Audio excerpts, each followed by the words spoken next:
মুসলমানকে নির্মমভাবে পাখির মতো গুলি করে হত্যা করা হয়, মুসলিম নারীদের ধর্ষণ করা হয়, বাবরি মসজিদকে ভেঙ্গে মাটির সাথে মিশিয়ে দেওয়া হয়েছে। মুসলমানের কি অধিকার রক্ষা হচ্ছে আজকে ফিলিস্তিনে? 23 মাসে 70,000 মুসলমানকে নির্যাতন করে হত্যা করা হয়েছে। সেসব দৃষ্টিকোণ থেকে আমার বাংলাদেশে হিন্দু বৌদ্ধ খ্রিস্টানরা অনেক বেশি সম্মান ও অধিকার নিয়ে বেঁচে আছে। কারণ একটাই, এদেশের মুসলমান ইসলামের আদর্শে বিশ্বাস করে। ভারতের হিন্দুদের অপরাধে এদেশের মুসলমান বাংলাদেশের হিন্দুদের শাস্তি দেওয়াকে জায়েজ মনে করে না। ফিলিস্তিনে ইহুদিদের অন্যায়ভাবে মুসলমানকে নির্যাতনের কারণে বাংলাদেশের খ্রিস্টানদের উপর পিছনে হাত কিন্তু খ্রিস্টানদের। ফিলিস্তিনে যা হচ্ছে, বিশ্ব সন্ত্রাসী জাহান্নামের কুকুর নেতানিয়াহুর পিছনে সমস্ত শক্তির ব্যয় করছে মার্কিন যুক্তরাষ্ট্র এবং পশ্চিমা খ্রিস্টানরা। সেই অপরাধের শাস্তিতে এদেশের মুসলমান বাংলাদেশের খ্রিস্টানদের উপর হাত দেওয়াকে জায়েজ মনে করে না। তো অধিকার তো আছে, আবার বহুত্ববাদের নামে কি আনতে চাও বাংলাদেশে? বাংলাদেশকে কি স্পেনের মতো মুসলিম শূন্য রাষ্ট্র বানাতে চাও? ফিলিপাইনের মতো মুসলিম শূন্য রাষ্ট্র বানাতে চাও? মনে রেখো, এই বাংলার মুসলমান লোহার বুট নিষ্পেষণ করার মতো কোনো বিষাক্ত দাঁত পৃথিবীতে সৃষ্টি হয় না।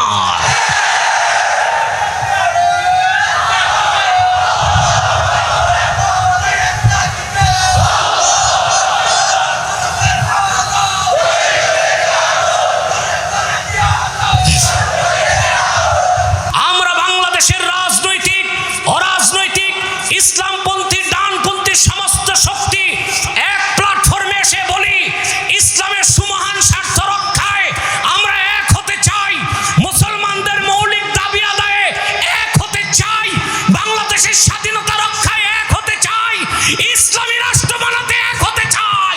সারা বাংলাদেশ কোরআনের রাজ কায়েম হয়ে যাবে, কোন শক্তি তা বাধা দিতে পারবে না, পারবে না, পারবে না।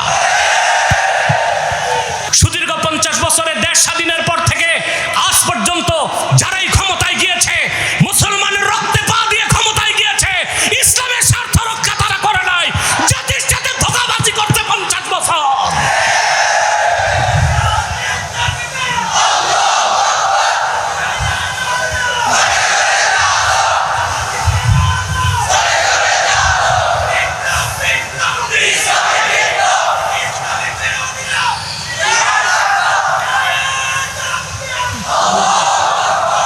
আমার পার্বত্য চট্টগ্রাম আজকে হুমকির মুখে। রোহিঙ্গাদের হাতে, রোহিঙ্গাদেরকে খ্রিস্টানরা এসে খ্রিস্টান বানাচ্ছে। খ্রিস্টান সংখ্যা যখন বেড়ে যাবে, এই আমেরিকায় তাদের হাতে অস্ত্র দিবে। পার্বত্য চট্টগ্রাম, কক্সবাজার, উখিয়াকে বাংলাদেশ থেকে বিচ্ছিন্ন করার চেষ্টা হবে। এক সাগর রক্তের বিনিময়ে তা ঠেকায় দিতে হবে।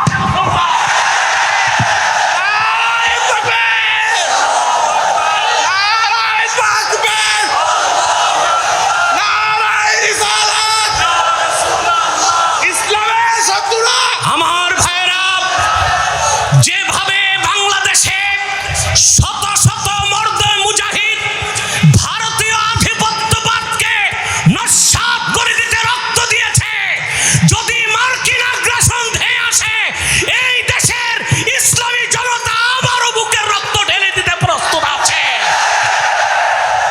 মানবাধিকার সংস্থা করার আর জায়গা পায় নাই, বাংলাদেশে করছে। গাজায় করো। আমার মুসলিম ভাইদেরকে নির্মমভাবে হত্যা করা হচ্ছে, সেখানে মানবাধিকার সংস্থা প্রতিষ্ঠা করো। ভারতে করো, বাংলাদেশে মানবতা সমুন্নত আছে। এখানে মানবাধিকার সংস্থা কেন করছে? এটা হচ্ছে রোগী মরার আগে ডাক্তার আনা। রোগী মরার আগে, অর্থাৎ রোগী মরে যাবে, ডাক্তার রেডি থাকুক। এর মানে দেশকে কোন একটি অশুভ চক্র দেশের বাহির থেকে চাচ্ছে আমার দেশের স্বাধীনতায় কবজা করবে। চিটাগাংয়ের মানুষ মনে করেন আমরা শুটকি খাই, আমাদের আছে কি? আপনাদের পায়ের তলায় সব সম্পদ আর সম্পদ। বাংলাদেশে রেয়ার আর্থ মিনারেল, যেটা হচ্ছে প্রাকৃতিক খনিজ, তার পরিমাণ হচ্ছে 2.72 ট্রিলিয়ন ডলার। এদিকে আপনাদের পাশে যে শত্রু আছে এটা বেহায়া, এটা লাথি খাইতেও জানে। এটা নিয়ে অত চিন্তা আমাদের নাই। এটার হিম্মত নেই বাংলাদেশে হাত দিবে। বাংলাদেশের মুসলমানকে ভালো করে সে চিনে। সজাগ থাকতে হবে যেন পিছন দিক থেকে ছুরি মারতে না পারে। কিন্তু যারা পৃথিবীতে দেশে দেশে শান্তি প্রতিষ্ঠার নামে গৃহযুদ্ধ সৃষ্টি করে, খনিজ সম্পদ লুণ্ঠন করে, যারা 2500 বছরের সভ্যতার লালন বুড়ি ভূমি ইরাককে বোমা বর্ষণ করে তছনছ করে দিয়েছে, আফগানিস্তানে যারা 19 বছর যুদ্ধ করেছে, লিবিয়াকে যারা মাটির সাথে মিশিয়ে দিয়েছে সম্পদ চুরির জন্য, তাদেরই দৃষ্টি বাংলাদেশে এসেছে। ওই চোখকে উপড়ে দেওয়া হবে। চট্টগ্রামবাসী আপনারা প্রতিজ্ঞা নিতে হবে আপনাদের। আমার দেশের স্বাধীনতায় যে কালো হাত বসাতে আসবে, সে হাতকে ভেঙে টুকরো টুকরো করে দেওয়া হবে। আমার সবুজ লাল পতাকার দিকে চোখ তুলবে, চোখ উপড়ে দেওয়া হবে। যদি তা করতে চান, হার্ড ইউনিটি, সুদৃঢ় ঐক্য লাগবে। আর ভিত্তি হবে আমাদের বিশ্বাস। আমাদের বিশ্বাস কি? সেকুলারিজম, কমিউনিজম, লিবারালিজম, এটা সেকুলারিজম। আমরা ইসলামী আদর্শে বিশ্বাসী।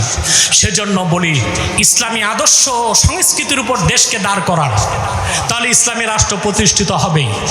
আর যদি ইসলামী আদর্শ সভ্যতার উপর দেশ প্রতিষ্ঠিত করতে না পারেন, তাহলে আপনাদের জন্য দুঃস্বপ্ন চলে আসবে খুব দ্রুত সময়ে। পরিশেষে একটা দাবি করব, আমার দেশে এখন বাক স্বাধীনতার দোহাই দিয়ে যেই সই লোক যখন তখন আল্লাহ তার রাসূলের সাথে বেয়াদবি করে, ওয়ারাফা'না লাকা যিকরাক, যেখানে আল্লাহ তার হাবিবের নাম ধুলক বুলক ছাড়িয়ে 7 আকাশ পেরিয়ে সিদরাতুল মুনতাহার উপরে আরশে আজিমে আল্লাহ নিজের নামের সাথে তার হাবিব মুহাম্মদ সাল্লাল্লাহু আলাইহি ওয়াসাল্লামের নাম লিখে দিয়েছেন। ওয়ারাফা'না লাকা যিকরাক, রাসূলুল্লাহ সাল্লাল্লাহু আলাইহি ওয়াসাল্লামের এই তাজিমের কথা শুধু বিশ্বাস অন্তরে থাকলে হবে না, আমাদের দৃঢ় শপথ রাখতে হবে। আল্লাহ তার হাবিব মুহাম্মদ সাল্লাল্লাহু আলাইহি সাল্লামের আরশ চুম্বী সম্মান মর্যাদার বিরুদ্ধে বাক স্বাধীনতার দোহাই দিয়ে, freedom of speech, freedom of expression, বাক স্বাধীনতার দোহাই, মুক্ত চিন্তার দোহাই দিয়ে কেউ যদি বেয়াদবি করে, শরীয়তের ভাষায় তাকে বলা হয় শাতেম। কি বলা হয়? শাতেমের শাস্তি মৃত্যুদণ্ড আমরা চাই। চান কিনা? আল্লাহ তার হাবিবের সামনে বেয়াদবি করলে শাস্তি দেবার কোনো আইন বাংলাদেশের সংসদে নাই। এর চেয়ে দুর্ভাগা জাতি আর কি হতে পারে? বাঙালি কি হতে পারে? বাংলাদেশি। আইন পাশ করতে হবে সংসদে। আল্লাহ তার হাবিবের সামনে যদি কেউ বেয়াদবি করে, শাতেম হিসেবে তার মৃত্যুদণ্ড কার্যকর করতে হবে। যদি করা না হয়, জাতি মবক্রেসিতে নিয়োজিত হতে বাধ্য হবে, আইন হাতে তুলে নিবে। যেই বেয়াদবি করবে, সরকার তার বিচার করবে। বিচার করতে সরকার ব্যর্থ হলে জনগণ সোর্ড অফ জাস্টিস, ইনসাফের তরবারি দিয়া মুরতাদ, নাস্তিক, কাফের, শাতেমের বিচার আদায় করে নেবে বাংলাদেশ। আল্লাহর হাবিব মুহাম্মদ সাল্লাল্লাহু আলাইহি সাল্লামের পূর্বে আদম থেকে ঈসা রুহুল্লাহ পর্যন্ত লক্ষাধিক পয়গম্বর হাজার হাজার বছর দিনের দাওয়াত দিয়েছেন, দিন পরিপূর্ণ হয় নাই। কিন্তু আল্লাহর আখিরি নবী মুহাম্মদ সাল্লাল্লাহু আলাইহি ওয়াসাল্লাম ১৫০০ বছর আগে মক্কায় 13 বছর, মদিনায় 10 বছর, 23 বছর দিনের দাওয়াত দিয়েছেন। লাখের উপর পয়গম্বরের হাজার হাজার বছরের মেহনতে যেই দিন পরিপূর্ণ হয় নাই, রাসূলুল্লাহর 23 বছরের মেহনতে সেই দিনকে আল্লাহ পরিপূর্ণ করে দিলেন। সুবহানাল্লাহ। রাসূলুল্লাহ সাল্লাল্লাহু আলাইহি সাল্লাম প্রায় 23 বছর দিনের দাওয়াত হয়ে যাবার পরে যখন আরাফার ময়দানে উপস্থিত হলেন, আল্লাহর হাবিব উষ্টির পিঠে বসা ছিলেন। বিদায় হজ্জের দিন আরাফার ময়দানে আসর নামাজের শেষ সময়, মাগরিব নামাজের কিছু আগে জিবরিল এসে খবর দিলেন, আল-ইয়াওমা আকমালতু লাকুম দীনাকুম ওয়া আতমামতু আলাইকুম নি'মাতি ওয়া রাদিতু লাকুমুল ইসলাম দীনা। মানব জাতি হাজার হাজার বছর লাখের উপর পয়গম্বর দিনের দাওয়াত দেবার পরও দিন পরিপূর্ণ করি নাই, কিন্তু মুহাম্মদ সাল্লাল্লাহু আলাইহি সাল্লামের মেহনতের কারণে, উহুদের ময়দানে ওনার দান শহীদের কারণে, হুনাইনের যুদ্ধের কারণে, আহজাবের যুদ্ধের কারণে আমার হাবিব মুহাম্মদ সাল্লাল্লাহু আলাইহি সাল্লামের আনিত দ্বীন ইসলামকে আজকে তোমাদের জন্য আমি আল্লাহ পরিপূর্ণ করে দিলাম। ওয়া আতমামতু আলাইকুম নি'মাতি, তোমাদের উপর আমার নিয়ামতকে পরিসমাপ্ত করলাম। ওয়া রাদিতু লাকুমুল ইসলামা দীনা। এই আয়াতের উপর আমাদের অনেক মুসলমানের বিশ্বাস নাই। আল্লাহ স্পষ্ট ঘোষণা করে দিয়েছেন, ওয়া রাদিতু লাকুমুল ইসলামা দীনা। ইবনে আব্বাস তাফসীর করেছেন, আই আখতারতু লাকুমুল ইসলামা দীনান ফাকাত। সমস্ত ধর্ম মতবাদকে আমি রহিত করে আমার হাবিবের দ্বীনকে আমি সন্তুষ্ট চিত্তে স্বীকৃতি দিলাম। আল্লাহর মনোনীত দ্বীন কয়টা? জোরে বলেন কয়টা? এই বিশ্বাস যতক্ষণ আমাদের না থাকবে, দাড়ি টুপি জুব্বা কুর্তা লাগায় প্র্যাকটিসিং মুসলিম হবার মাধ্যমে লেবাসের মুসলমান হওয়া যাবে, প্রকৃত মুসলমান হওয়া যাবে না। আজকে বাংলাদেশে অনেকে বহুত্ববাদের কথা বলতেছে না? তো বাংলাদেশে তো সকল ধর্মের লোক আছে, তাদের ধর্মের অধিকারও আমরা দিচ্ছি। এর চেয়ে বেশি অধিকার বাংলাদেশে চাওয়াও তো সংখ্যালঘুদের উচিত না। অধিকার তো অনেক পাচ্ছে। পার্শ্ববর্তী রাষ্ট্রে ভারতে মুসলমান কি অধিকার পাচ্ছে? মুসলমানকে নির্মমভাবে পাখির মতো গুলি করে হত্যা করা হয়, মুসলিম নারীদের ধর্ষণ করা হয়, বাবরি মসজিদকে ভেঙ্গে মাটির সাথে মিশিয়ে দেওয়া হয়েছে। মুসলমানের কি অধিকার রক্ষা হচ্ছে আজকে ফিলিস্তিনে?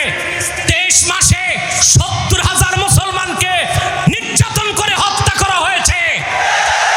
সেসব দৃষ্টিকোণ থেকে আমার বাংলাদেশে হিন্দু, বৌদ্ধ, খ্রিস্টানরা অনেক বেশি সম্মান ও অধিকার নিয়ে বেঁচে আছে। কারণ একটাই, এদেশের মুসলমান ইসলামের আদর্শে বিশ্বাস করে। ভারতের হিন্দুদের অপরাধে এদেশের মুসলমান বাংলাদেশের হিন্দুদের শাস্তি দেওয়াকে জায়েজ মনে করে না। ফিলিস্তিনে ইহুদিদের অন্যায়ভাবে মুসলমানকে নির্যাতনের কারণে বাংলাদেশের খ্রিস্টানদের উপর পিছনে হাত কিন্তু খ্রিস্টানদের। ফিলিস্তিনে যা হচ্ছে, বিশ্ব সন্ত্রাসী জাহান্নামের কুকুর নেতানিয়াহুর পিছনে সমস্ত শক্তির ব্যয় করছে মার্কিন যুক্তরাষ্ট্র এবং পশ্চিমা খ্রিস্টানরা। সেই অপরাধের শাস্তিতে এদেশের মুসলমান বাংলাদেশের খ্রিস্টানদের উপর হাত দেওয়াকে জায়েজ মনে করে না। তো অধিকার তো আছে, আবার বহুত্ববাদের নামে কি আনতে চাও বাংলাদেশে? বাংলাদেশকে কি স্পেনের মতো মুসলিম শূন্য রাষ্ট্র বানাতে চাও? ফিলিপাইনের মতো মুসলিম শূন্য রাষ্ট্র বানাতে চাও? মনে রেখো, এই বাংলার মুসলমান লোহার বুট নিষ্পেষণ করার মতো কোনো বিষাক্ত দাঁত পৃথিবীতে সৃষ্টি হয় না।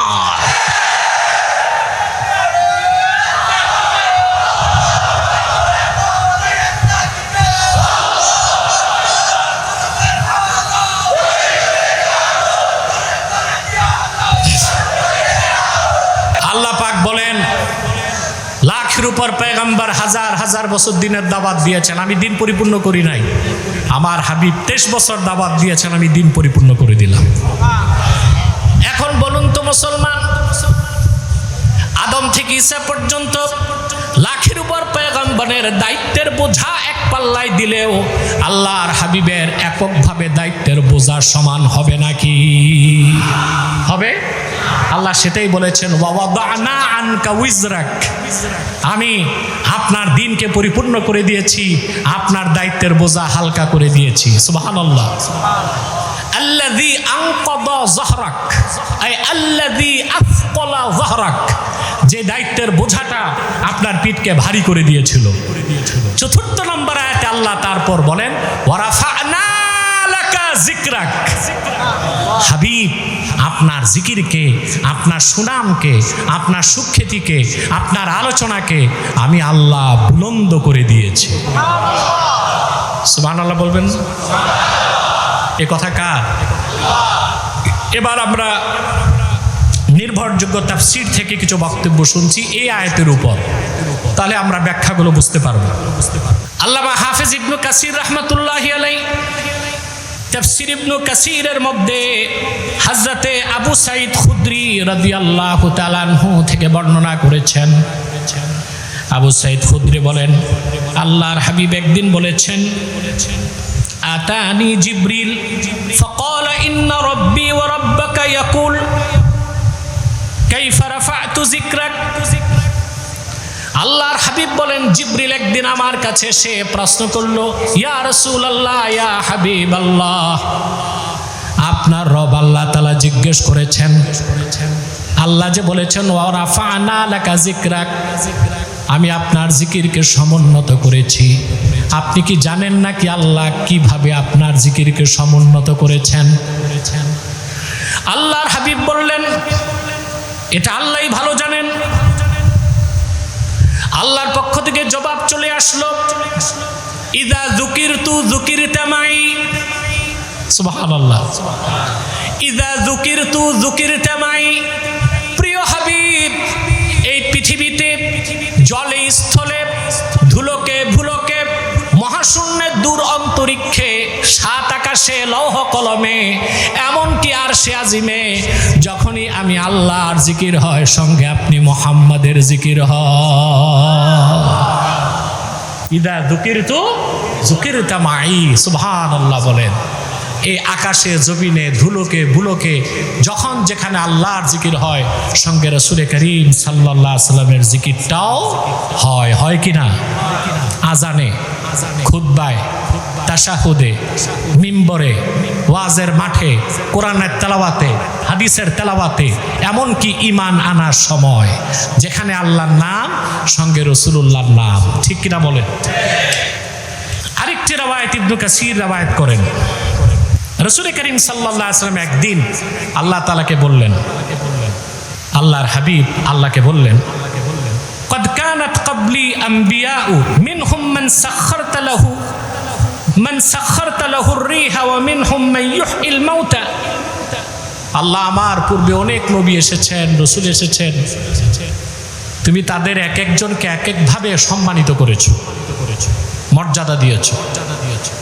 কারোর জন্য বাতাসকে তার নিয়ন্ত্রণাধীন করে দিয়েছিলা, কারোর জন্য এমন ব্যবস্থা করে দিয়েছিলা তোমার নামে মৃতকে জিন্দা করতে পারতো। সুবহানাল্লাহ। আল্লাহ, আমাকে তুমি কি সম্মানে সম্মানিত করলা? সুবহানাল্লাহ বলবেন না? আল্লাহ তাআলা ডাক দিয়ে বলেন, ইয়া মুহাম্মদ সাল্লাল্লাহু আলাইহি ওয়াসাল্লাম, আলাম আজিদকা ইয়াতীমান ফাআওয়াইতুক। প্রিয় হাবিব, আপনাকে কি আমি ইয়তীম হিসেবে পাই নাই? আমি আপনাকে সাহায্য করেছি। রাসূলুল্লাহ বলেন, আমি বললাম হ্যাঁ। আল্লাহ আবার বললেন, আলাম আজিদকা দাল্লান ফাহাদাইতুক। আমি কি আপনাকে পাই নাই? আপনি মানব জাতির জন্য পথ খুঁজতেছিলেন, কোন পথে নাজাত, আমি আল্লাহ পথ দেখাই দিছি। দাল্লা ইয়াদিল্লু, দালালা থেকে দাল্লুন শব্দের একটা অর্থ পথভ্রষ্ট।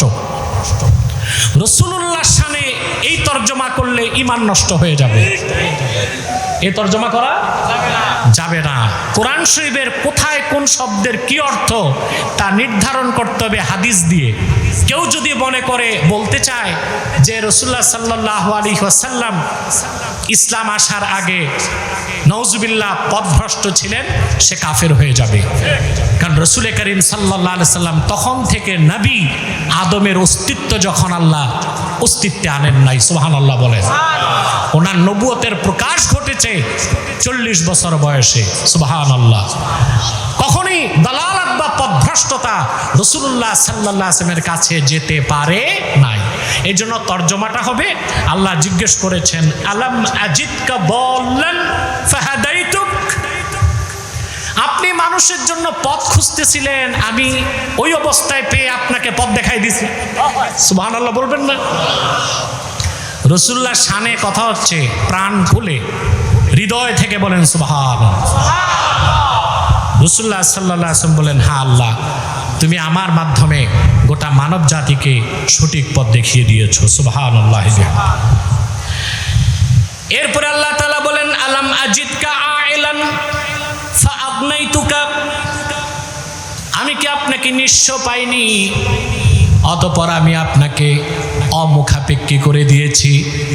সুবহানাল্লাহ, আপনাকে সম্পদশালী করে দিয়েছি। তার মানে 7 আকাশ 7 জমিনকে সৃষ্টি করে আল্লাহ তার হাবিবের কদমে হাদিয়া করে দিয়েছেন। এরপরে আল্লাহ রাব্বুল আলামিন বলেন, আলাম আশরাহ লাকা সাদরাক, আমি কি আপনার বক্ষটা উন্মুক্ত করে দেই নাই? আদম থেকে ঈসা পর্যন্ত পূর্বের কোন নবীর বক্ষ বিদারণের ঘটনা ঘটে নাই। আল্লাহ তাআলা তার হাবিবের মর্যাদাকে আরশ চুম্বি করে দেবার জন্যে 1 বার নয় 2 বার নয়, রাসূলুল্লাহর বক্ষ বিদারণ আল্লাহ 4 বার করে দিয়েছেন। রাসূলুল্লাহ বললেন, আল্লাহ তাও করছো তুমি? তারপর আল্লাহ তাআলা প্রশ্ন করেন, আলাম আরফা লাকা যিকরাক, হাবিব আমি কি আপনার জিকিরকে বুলন্দ করি নাই?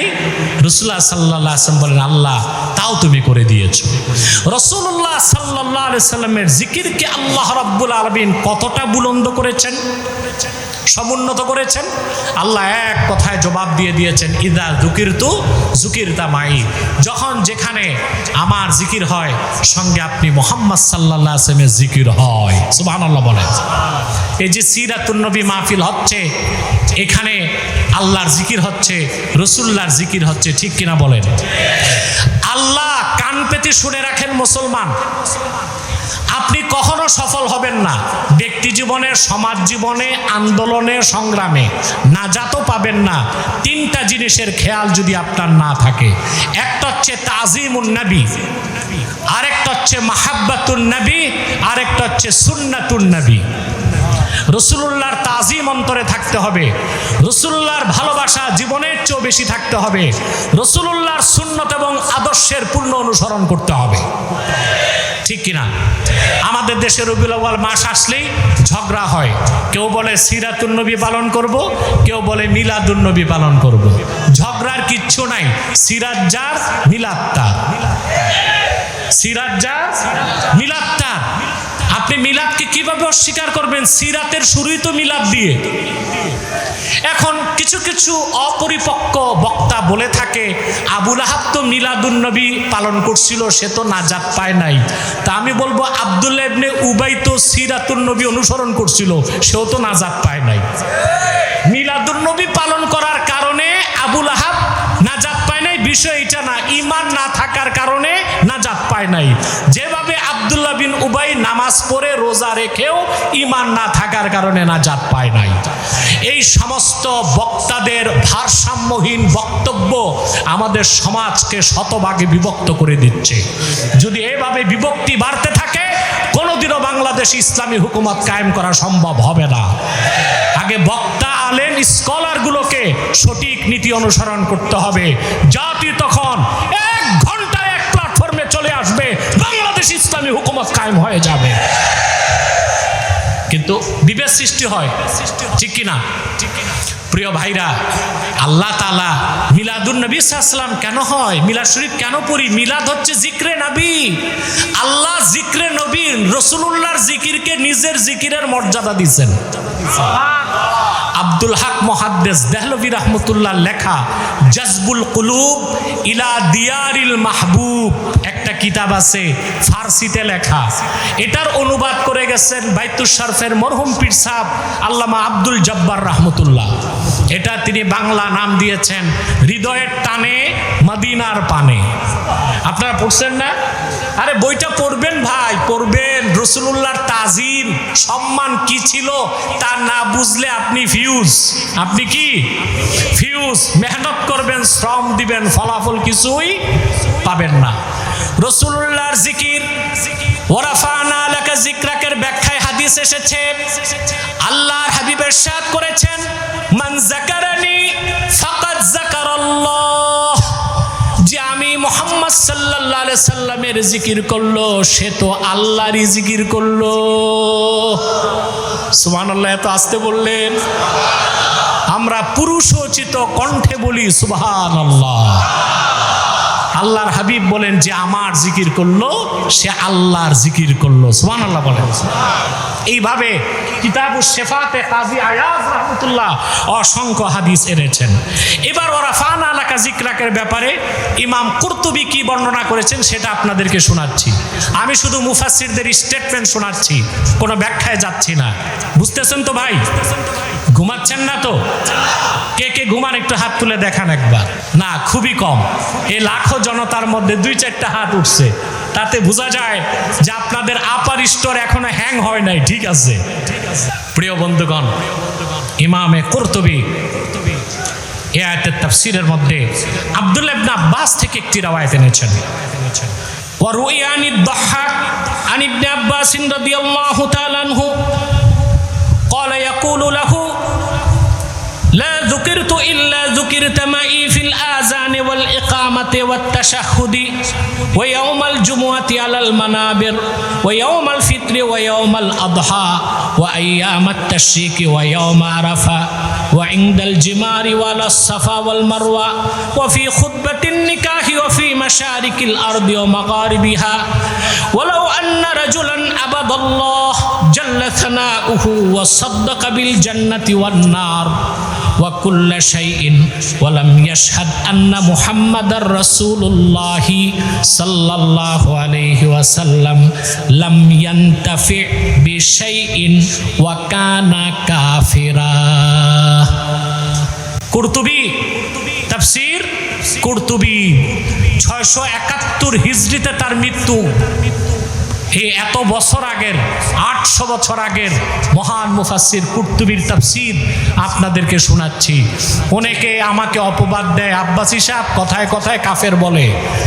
কথায় কথায় যেই কাফের হবে আব্বাসী না, সবাই তাকে কথায় কথায় কাফের বলবে। ডাক্তার বলার কারণে রোগীর ক্যান্সার হয় না, ক্যান্সার হওয়ার কারণে ডাক্তার বলে ক্যান্সার হয়েছে? কোনটা? ক্যান্সার হওয়ার পর ডাক্তার কি বলে ক্যান্সার হয়েছে, না ডাক্তার বলে দেওয়ার কারণে রোগীর ক্যান্সার হয়? তা আমরা ভারসাম্যহীন বক্তব্য দিয়ে কথা বলে কুফর করি, তখনই তো কাফের বলতে হয়।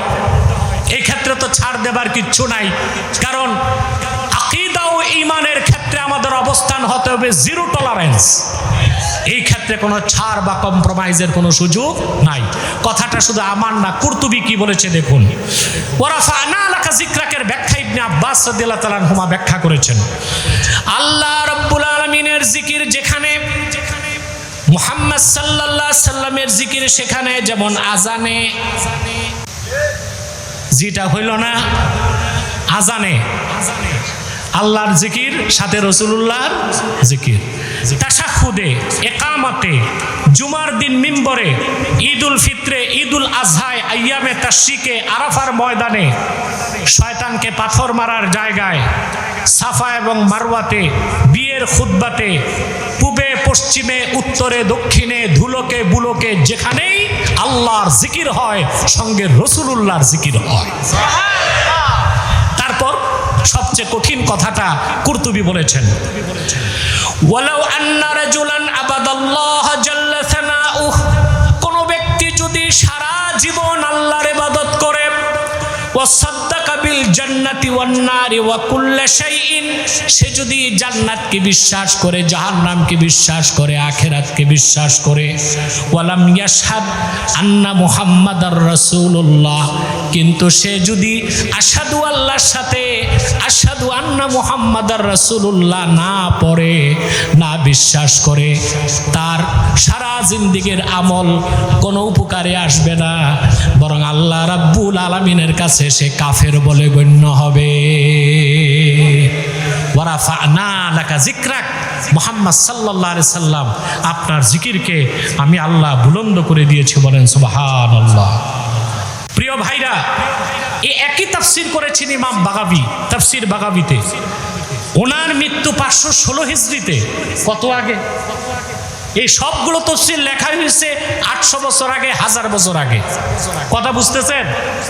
তাত্ত্বিক কথা, তথ্যভিত্তিক কথা কতটুক বুঝতে পারেন আমি এটা জানি না, তবে আমার চিরাচরিত অভ্যাস হচ্ছে আমি কোরআন শরীফের ব্যাখ্যায় সহিহ হাদিস ও নির্ভরযোগ্য মুফাসসিরদের স্টেটমেন্টগুলোকে সামনে রেখে আমার বক্তব্য উপস্থাপন করে থাকি।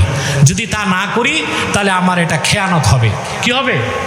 আপনি বিষয় একটা শুরু করে 10 মিনিট কথা বলে একেবারে দুনিয়ার উত্তর মেরু হইয়া দক্ষিণ মেরু ঘুরে চলে এসে ওয়াখির দাওয়ানা বলে দিলেন, এটা তো আর আপনি সাবজেক্টের উপর কথা বললেন না।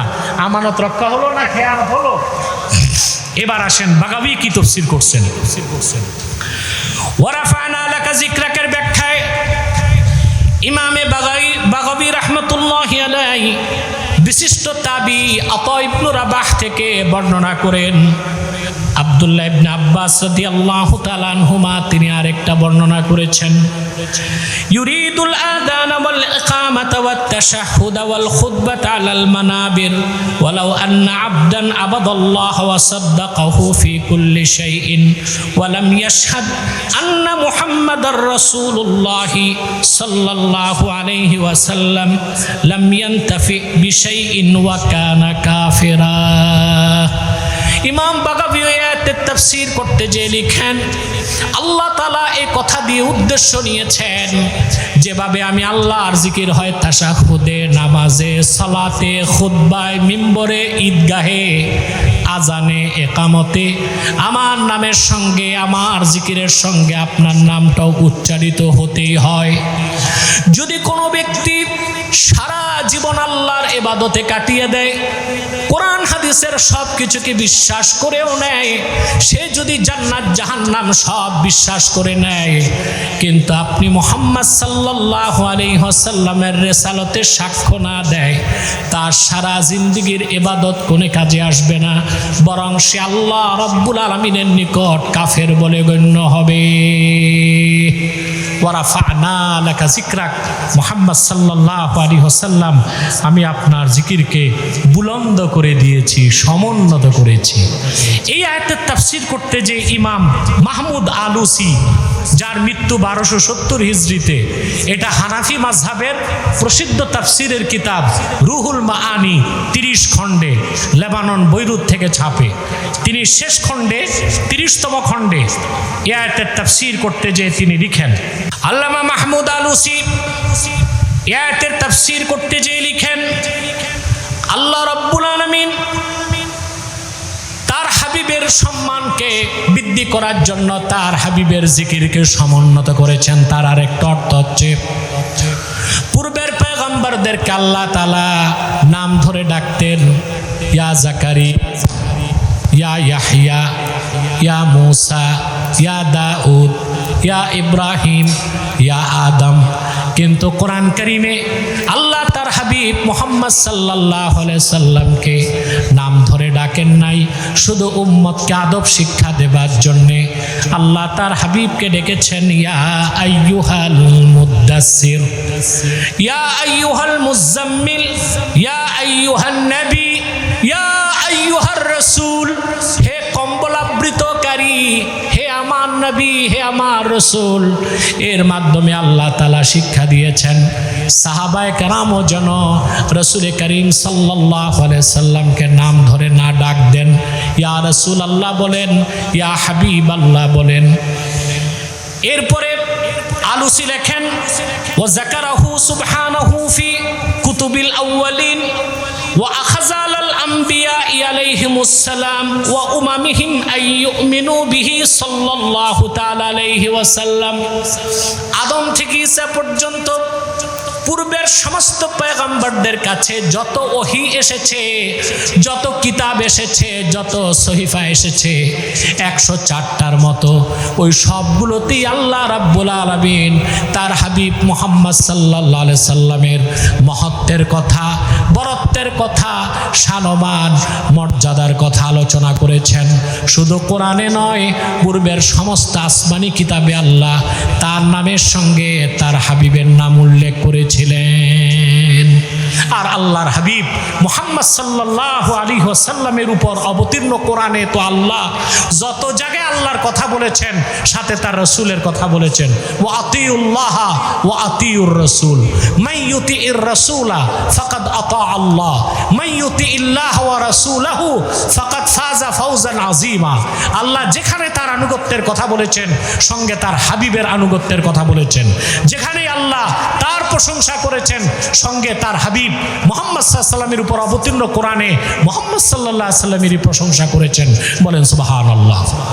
এবার আসুন, আমি অনেকগুলো মত আপনাদেরকে শুনিয়েছি, শুধু এই পৃথিবীতে নয়, শুধু পূর্ববর্তী কিতাবগুলোতে নয়, রাসূলুল্লাহ সাল্লাল্লাহু আলাইহি ওয়াসাল্লামের সম্মান মর্যাদা বয়ান করার মতো কোনো জবান নাই, লেখার মতো কোনো কলম নাই, উচ্চারণ করার মতো কোনো জিহ্বা নাই, চিন্তা করার মতো কোনো মস্তিষ্ক নাই। আল্লাহ তাআলা আখিরি নবী মুহাম্মদ সাল্লাল্লাহু আলাইহি ওয়াসাল্লামকে পূর্বের সমস্ত নবীদের নবী বানায় দিয়েছেন।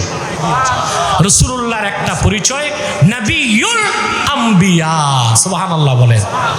আল্লাহ তাআলা কোরআন কারীমের মধ্যে বলেছেন, ওয়া ইয আখাযাল্লাহু মিসাকান নাবিয়্যিন।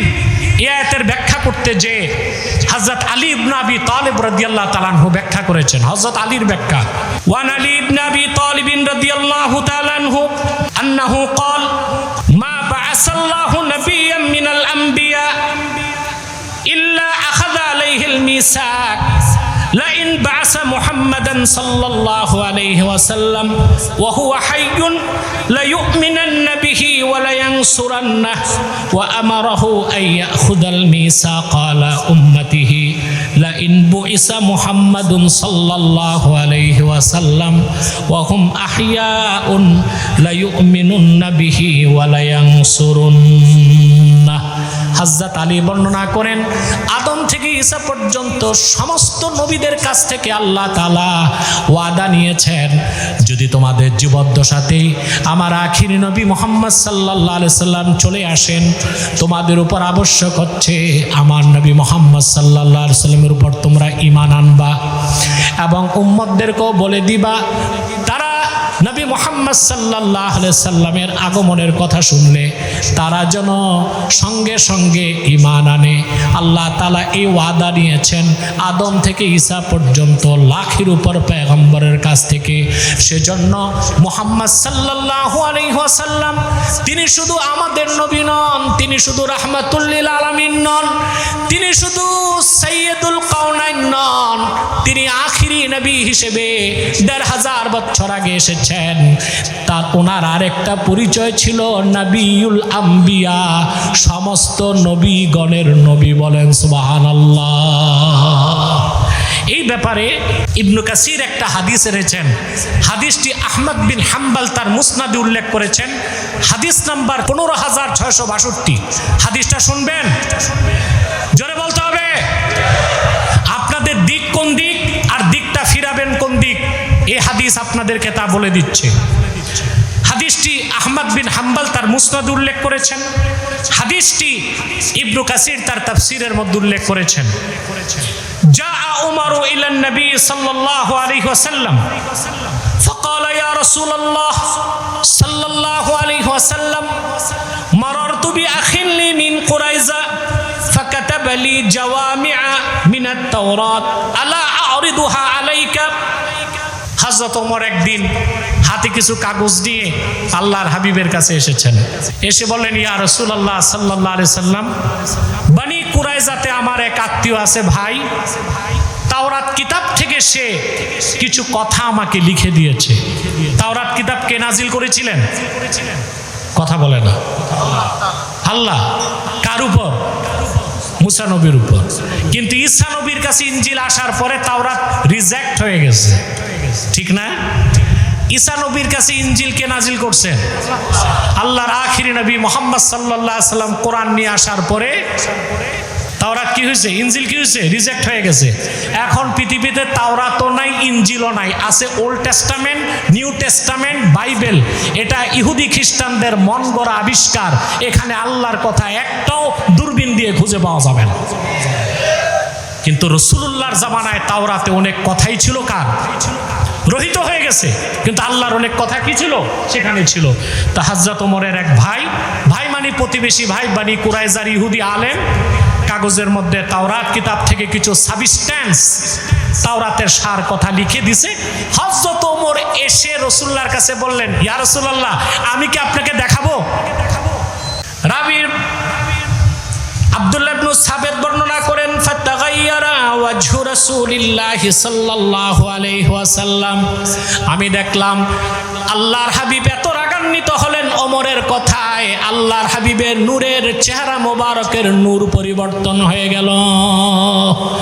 মনে রাখবেন মুসলমান, রাসূলুল্লাহ হাসলে এক ধরনের নূর বের হতো, রাগ করলেও আরেক ধরনের নূর বের হতো। রাসূলুল্লাহ সাল্লাল্লাহু আলাইহি ওয়াসাল্লামের চেহারার মধ্যে রাগ ফুটে উঠল। আব্দুল্লাহ ইবনে সাবেত বলেন, আমি হযরত ওমরকে বললাম, আলা তারা মা বি ওয়াজহি রাসূলিল্লাহ সাল্লাল্লাহু আলাইহি ওয়াসাল্লাম, ওমর তুমি যে কথাটা বললা তাতে রাসূলুল্লাহ কি রকম রাগ করছে তা কি বুঝতেছো না? হযরত ওমর বুঝার পরে আল্লাহর হাবিবের সামনে হাঁটু গেড়ে বসে বলতে লাগলেন, রাদিতু বিল্লাহি রাব্বান ওয়া বিল ইসলামি দীনান ওয়া বি মুহাম্মাদিন সাল্লাল্লাহু আলাইহি ওয়াসাল্লাম রাসূলা। এই বক্তব্যের পর আল্লাহর হাবিব আবার খুশি হয়ে গেলেন। তারপরে রাসূলুল্লাহ কি বললেন, চট্টগ্রামবাসী আমার কথাটা লিখে রাখো মনের পাতায়। আল্লাহর হাবিব হযরত ওমরকে বললেন, ওয়াল্লাযী নাফসু মুহাম্মাদিন সাল্লাল্লাহু আলাইহি ওয়াসাল্লাম বিয়াদিহি, সেই মহান আল্লাহর কসম যার হাতে আমি মুহাম্মাদের জীবন, শুনে রাখো ওমর, লাউ আসবাহা ফীকুম মূসা আলাইহিস সালাম সুম্মা তাবা'তুমুহু ওয়া তারাকতুমুনি লাদালালতুম, যদি এখন নবী মূসা বেঁচে থাকতো আর তোমরা যদি আমার অনুসরণ বাদ দিয়া মূসার অনুসরণ করতা, অবশ্যই তোমরা পথভ্রষ্ট হয়ে যেতা। তার মানে হচ্ছে মূসা নবী যদি বেঁচে থাকতেন তার আর নবী থাকা সম্ভব হতো না, আল্লাহর হাবিবের কাছ উপর ঈমান এনে উম্মত হয়ে যেতে হতো। বলেন সুবহানাল্লাহ। একটা কথা, তাওরাত কিতাবের একটা অংশ, যে কিতাবটা কোনো এক সময় আল্লাহর কাছ থেকে নাজিল হয়েছিল, সেটা রাসূলুল্লাহর হাতে দেখে, সেটা রাসূলুল্লাহ হযরত ওমরের হাতে দেখে রাগ করলেন। এখন আমরা যারা অধিক সংখ্যক যুবক, আমাদের হাতে কোরআন নাই, হাদিস নাই, সিরাত নাই, আমাদের কাছে আছে পশ্চিমাদের রাজনৈতিক সভ্যতা, জীবন দর্শনের বইগুলো। এগুলো পড়াশোনা করেই আমরা বাংলাদেশের মানুষকে বুদ্ধিভিত্তিক নেতৃত্ব দিতে চাই, তা কোনোদিন সম্ভব না। বাংলাদেশ মুসলিম রাষ্ট্র, ইসলামী সভ্যতা সংস্কৃতির উপর বাংলাদেশকে গড়ে তুলতে হবে। সেজন্য জীবনের সকল ক্ষেত্রে রাসূলুল্লাহ সাল্লাল্লাহু আলাইহি সাল্লামের আদর্শ সুন্নাহের অনুসরণের বাইরে যাবার কোনো সুযোগ নাই। যদি মুসা নবী, ঈসা নবীর অনুসরণ করা সম্ভব না হয় বর্তমানে, তাহলে আল্লাহর হাবিবের অনুসরণ বাদ দিয়ে Karl Marx, Fidel Castro, Abraham Lincoln, Saint Augustine, Rousseau, Machiavelli, এইরকম কাফের মুশরিক পত্তলিকদের আদর্শের অনুসরণ করলে মুসলমানি জিন্দেগি গঠন করা সম্ভব হবে না। সেই জিন্দেগি হবে লানতের জিন্দেগি, গুমরাহির জিন্দেগি, পথভ্রষ্টতার জিন্দেগি। ঠিক কিনা বলেন? মনে রাখবেন মুসলমান, কোন দেশে যদি যুদ্ধে পরাজয় হয়, সেই যুদ্ধের পরাজয় কাটানো যায়, কিন্তু কোন দেশে যদি সভ্যতা সংস্কৃতির পরাজয় ঘটে, সেই দেশকে আর রক্ষা করা যায় না। যেমন স্পেনে সভ্যতা সংস্কৃতির বিপর্যয় ঘটেছিল, স্পেন এখন মুসলিম রাষ্ট্র নয়, খ্রিস্টান রাষ্ট্র। ফিলিপাইনে ইসলামী সভ্যতা সংস্কৃতির বিপর্যয় ঘটেছিল, ফিলিপাইন মুসলিম রাষ্ট্র থেকে খ্রিস্টান রাষ্ট্রে পরিণত হয়ে গিয়েছে। বিগত 16টি বছর বাংলাদেশে যারা দায়িত্ব ছিল, তারা আমাদের গোটা শিক্ষা ব্যবস্থাকে কলঙ্কিত করার চেষ্টা করে গিয়েছে। শিক্ষা ব্যবস্থার মধ্যে ট্রান্সজেন্ডার বিষয়, সমকামিতার বিষয়, হাঁসের ডাক, মুরগির ডাক, ডিম ভাজা,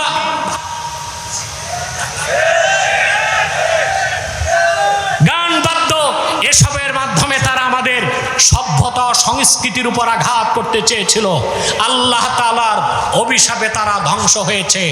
এখন তো দেশ আমাদের হাতে, আমরা ঐক্যবদ্ধ হয়ে বাংলাদেশকে ইসলামী সভ্যতা ও সংস্কৃতির উপর দাঁড় করাতে চাই। যদি আমরা বাংলাদেশকে ইসলামী সভ্যতা ও সংস্কৃতির উপর দাঁড় করাতে পারি, আগামীর প্রজন্ম বাংলাদেশকে ইসলামী রাষ্ট্র বানাই দিতে পারবে। কিন্তু এখন তো এক হচ্ছেন না আপনারা। ঐক্যের কথা শুনি, রাজনৈতিক ঐক্যের কথা। আমি শাহজাহান ভাইকে বলেছি, উনি কিছু কথা বলছে, আমি কিছু বলছি, কিছু শুনছি, কিছু শুনাইছি। ঐক্যের কথা আমি বলেছি, শুধু রাজনৈতিক ইসলামপন্থী রাজনৈতিক দলগুলোকে এক হইলে চলবে না। রাজনৈতিক, অরাজনৈতিক, ইসলামপন্থী, ডানপন্থী সমস্ত ঘরানা স্টেক হোল্ডারকে এক প্ল্যাটফর্মে আনতে হবে বাংলাদেশকে রক্ষা করার জন্যে। সেখানে আমাদের মাসলাক ভিন্ন ভিন্ন হতেই পারে, স্বার্থ যদি এক হয় ঐক্য করা সম্ভব হবে। কিন্তু আমাদের স্বার্থের ক্ষেত্রেই তো ভিন্নতা চলে এসেছে। কেউ চাচ্ছে বাংলাদেশ হবে বহুত্ববাদের দেশ, কেউ বলেন বহু সংস্কৃতির দেশ, কেউ বলেন কল্যাণ রাষ্ট্র, কেউ বলেন লিবারেল ডেমোক্রেসি। আসুন আমরা বাংলাদেশের রাজনৈতিক, অরাজনৈতিক, ইসলামপন্থী, ডানপন্থী সমস্ত শক্তি এক প্ল্যাটফর্মে এসে বলি, ইসলামের সুমহান স্বার্থ রক্ষায় আমরা এক হতে চাই, মুসলমানদের মৌলিক দাবি আদায়ে এক হতে চাই, বাংলাদেশের স্বাধীনতা রক্ষায় এক হতে চাই, ইসলামী রাষ্ট্র বানাতে এক হতে চাই। সারা বাংলাদেশ কোরআনের রাজ কায়েম হয়ে যাবে, কোন শক্তি তা বাধা দিতে পারবে না, পারবে না, পারবে না।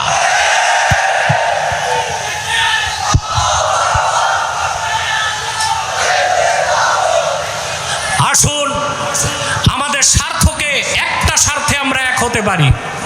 আমরা প্রত্যেকে ইসলামী রাষ্ট্র চাই।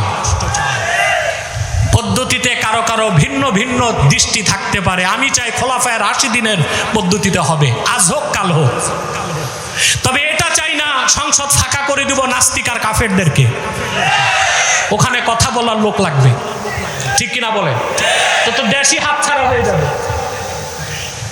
আমাদের স্বার্থটা হোক ইসলামের সুমহান স্বার্থ রক্ষায় আমরা সব এক হয়ে যাব। কার গোল টুপি, কার লম্বা টুপি, এটা দেখব না। কে আলিয়া, কে কওমি, এটা দেখব না। মুসলমানদের মৌলিক দাবিগুলো আদায় করতে হবে বাংলাদেশে। আদায় হচ্ছে? সুদীর্ঘ 50 বছরের দেশ স্বাধীনের পর থেকে আজ পর্যন্ত যারাই ক্ষমতায় গিয়েছে, মুসলমানের রক্তে পা দিয়ে ক্ষমতায় গিয়েছে, ইসলামের স্বার্থ রক্ষা তারা করে নাই, জাতির সাথে ধোঁকাবাজি করতে 50 বছর।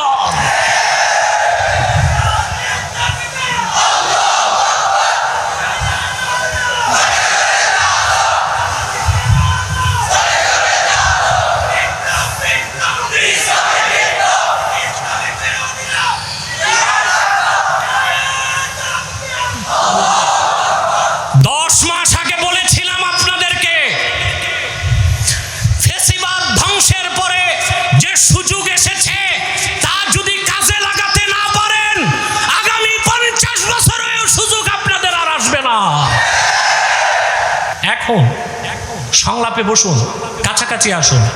পলিটিক্যাল ইন্টেনশন থেকে ঐক্য কোনোদিন বাংলাদেশে সার্থকতা আনবে না।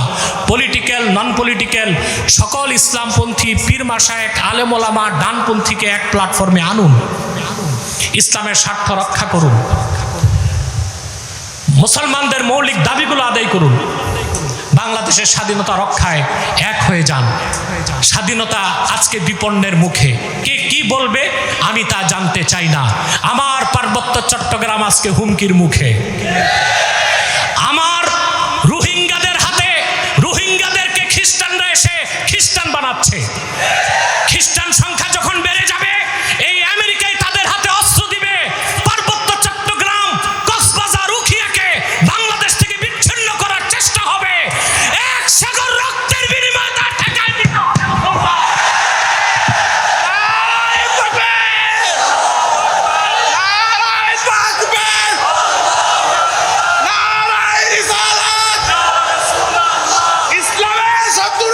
আমার ভাইয়েরা, যেভাবে বাংলাদেশে 17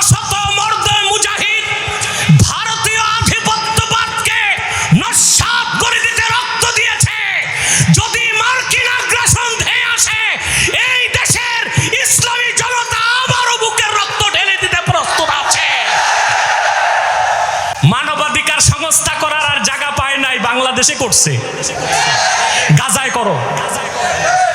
আমার মুসলিম ভাইদেরকে নির্মমভাবে হত্যা করা হচ্ছে, সেখানে মানবাধিকার সংস্থা প্রতিষ্ঠা করো। ভারতে করো, বাংলাদেশে মানবতা সমুন্নত আছে, এখানে মানবাধিকার সংস্থা কেন করছে? এটা হচ্ছে রুগী মরার আগে ডাক্তার আনা। রুগী মরার আগে, অর্থাৎ রুগী মরে যাবে, ডাক্তার রেডি থাকুক। এর মানে দেশকে কোন একটি অশুভ চক্র দেশের বাহির থেকে চাচ্ছে আমার দেশের স্বাধীনতায় কবজা করবে। চিটাগাংয়ের মানুষ মনে করেন আমরা শুটকি খাই, আমাদের আছে কি? আপনাদের পায়ের তলায় সব সম্পদ আর সম্পদ। বাংলাদেশে রেয়ার আর্থ মিনারেল, যেটা হচ্ছে প্রাকৃতিক খনিজ, তার পরিমাণ হচ্ছে $2.7 ট্রিলিয়ন। এদিকে আপনাদের পাশে যে শত্রু আছে এটা বেহায়া, এটা লাঠি খাইতেও জানে।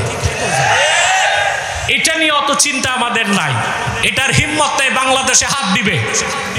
বাংলাদেশের মুসলমানকে ভালো করে সে চিনে। সজাগ থাকতে হবে যেন পিছন দিক থেকে ছুরি মারতে না পারে। কিন্তু যারা পৃথিবীতে দেশে দেশে শান্তি প্রতিষ্ঠার নামে গৃহযুদ্ধ সৃষ্টি করে, খনিজ সম্পদ লুণ্ঠন করে, যারা 2500 বছরের সভ্যতার লালন ভূমি ইরাককে বোমা বর্ষণ করে তছনছ করে দিয়েছে, আফগানিস্তানে যারা 19 বছর যুদ্ধ করেছে, লিবিয়াকে যারা মাটির সাথে মিশিয়ে দিয়েছে সম্পদ চুরির জন্য, তাদেরই দৃষ্টি বাংলাদেশে এসেছে। ওই চোখকে উপড়ে দেওয়া হবে। চট্টগ্রামবাসী, আপনারা প্রতিজ্ঞা নিতে হবে আপনাদের। আমার দেশের স্বাধীনতায় যে কালো হাত বসাতে আসবে, সে হাতকে ভেঙে টুকরো টুকরো করে দেওয়া হবে। আমার সবুজ লাল পতাকার দিকে চোখ তুলবে, চোখ উপড়ে দেওয়া হবে। যদি তা করতে চান, হার্ড ইউনিটি, সুদৃঢ় ঐক্য লাগবে। আর ভিত্তি হবে আমাদের বিশ্বাস। আমাদের বিশ্বাস কি? সেকুলারিজম, কমিউনিজম, লিবারালিজম, এটা সেকুলারিজম। আমরা ইসলামী আদর্শে বিশ্বাসী, সেজন্য বলি ইসলামী আদর্শ সংস্কৃতির উপর দেশকে দাঁড় করান, তাহলে ইসলামী রাষ্ট্র প্রতিষ্ঠিত হবেই। আর যদি ইসলামী আদর্শ সভ্যতার উপর দেশ প্রতিষ্ঠিত করতে না পারেন, তাহলে আপনাদের জন্য দুঃস্বপ্ন চলে আসবে খুব দ্রুত সময়ে। পরিশেষে একটা দাবি করব, আমার দেশে এখন বাক স্বাধীনতার দোহাই দিয়ে যেই সই লোক যখন তখন আল্লাহ তার রাসূলের সাথে বেয়াদবি করে, ওয়ারাফা'না লাকা যিকরাক, যেখানে আল্লাহ তার হাবিবের নাম ধুলক বুলক ছাড়িয়ে সাত আকাশ পেরিয়ে সিদরাতুল মুনতাহার উপরে আরশে আজিমে আল্লাহ নিজের নামের সাথে তার হাবিব মুহাম্মদ সাল্লাল্লাহু আলাইহি সাল্লামের নাম লিখে দিয়েছেন।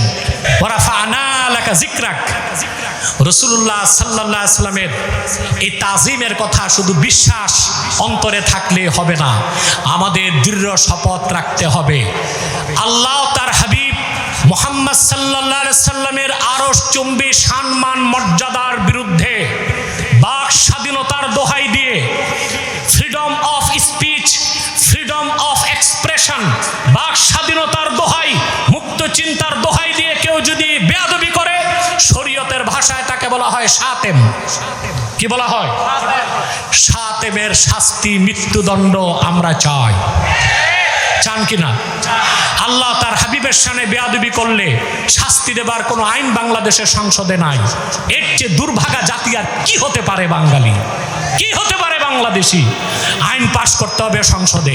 আল্লাহ তার হাবিবের শানে যদি কেউ বেয়াদবি করে, শাতেম হিসেবে তার মৃত্যুদণ্ড কার্যকর করতে হবে। যদি করা না হয়, জাতি মবক্রেসিতে নিয়োজিত হতে বাধ্য হবে।